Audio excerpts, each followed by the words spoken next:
Alright, real quick, I'm going to do a greenhouse update. I have most of my plants have either been planted or in other people's gardens.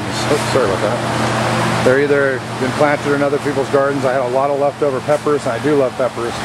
So what I did is every container I could get my hands on that was big enough, I've got plants in them. Considering I have this space in the greenhouse, I can keep the temperature nice and warm also. Pepper plants love it. I do still have some backup plants. Basically what I'm doing with backup plants is I'm keeping some backups in case we have some freak weather, which we're known to have in Wisconsin, Minnesota. You could have a freak hailstorm, tear all your plants apart, and then you're just SOL. So I do have backups, so I can go back out there and put stuff in. I mean, I could always do that with these too. But I also have friends that have gotten plants from me too, and I've got backups for that, maybe some of them. Not so many. I have a few smaller tomato plants for backups. Not quite enough, but I mean, sure, anything is better than nothing. I do have lots of peppers transplanted. They will eventually move up on the benches. I'm picking up some steel fencing that's real sturdy to put on top of the shelving, or on top of these shelves, so I can put everything up. I do have, no, I won't do that. I have 2 tomato plants I actually started in January. They both have fruit growing on them. I'm going to keep them inside. I've got 4 other ones that I put in the garden that I started in January, and they all have fruit on them also. They're about that tall. They're sitting about 3 to 4 feet tall right now. Some really wangly ones I'm just playing with in hanging baskets as opposed to a topsy-turvy upside down thing. They did get really long. That one's not going to last long because it did break up here. But it's been broken like that for a week, so it's doing good. These are my bittersweets. I did pick up 3 of them. If anybody is not familiar with bittersweets, they have a red and yellow berry, very bright, very beautiful, and edible. A lot of people use them in different recipes, but you have to have a male and a female plant, otherwise you don't get berries. And they're very hard to determine what's a male, what's a female, so I have 3. And I'm pretty sure by the looks of some of the flowers, there are a difference in the insides of the flowers from one to the next. That should be the difference between a male and a female, and the one I have over here hasn't gotten any flowers on it yet, but it's also a different variety of the pepper plant.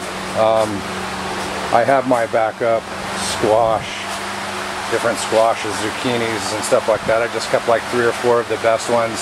They actually, most of them have fruit growing on them already, and they're still in 4-inch azalea cups. I have onions, cabbage, more peppers, another freaky tomato plant. I got lots of spices. I have the basil, I have the parsley, I've got thyme. I mean, I can pull this stuff today and make pesto if I want to. And it's not hurting anybody, and I'd hate to just get rid of it. It'll do fine.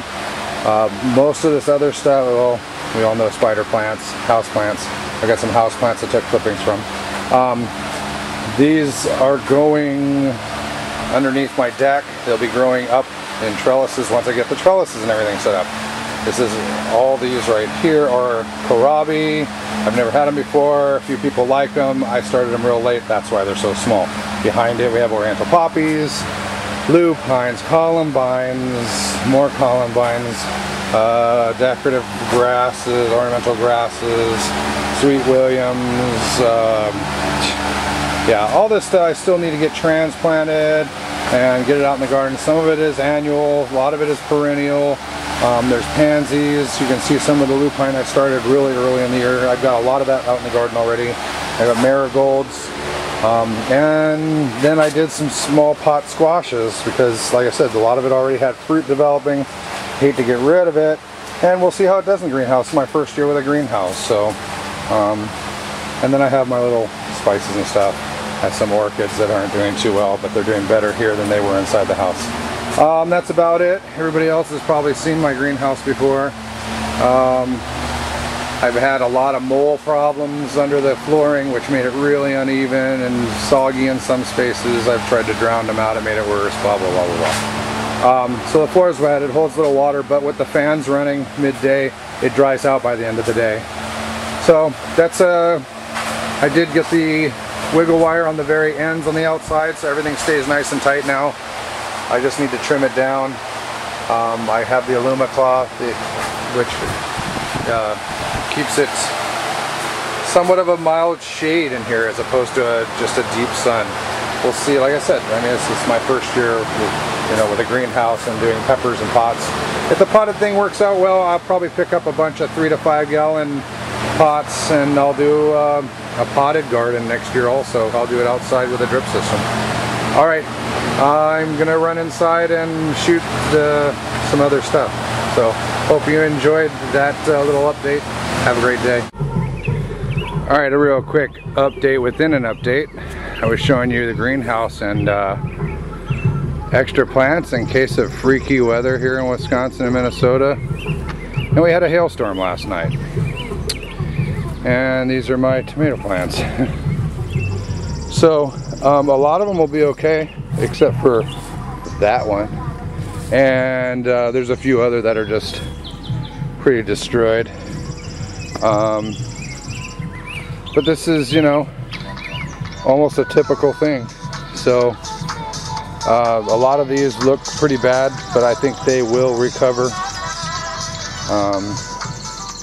And we'll see. I mean, I probably lost at least half a dozen to a dozen tomato plants, but I do have a half a dozen to a dozen tomato plants sitting in the greenhouse waiting to be replaced. Because obviously when they're broke off like this, they're not going to come back. And then I was talking about, I think I was talking about it, how you take your long leggy tomato plants, grow them sideways. Let me show you a little example, if it'll pull up. Oh, well, it didn't. There's actually the long leggy stem of that comes all the way out to like here, which is what I'll be redoing with those real long leggy ones in the greenhouse. So yeah, this is why that's why I take precautions in having extra plants. The other garden looks a little bit better shape with the one that I have all my squash and peppers in. They obviously look a little beat and tethered, but I think they're going to pull through after they get a little bit of dry, warm, sunny weather. And yeah, gotta love the weather. All right, peace.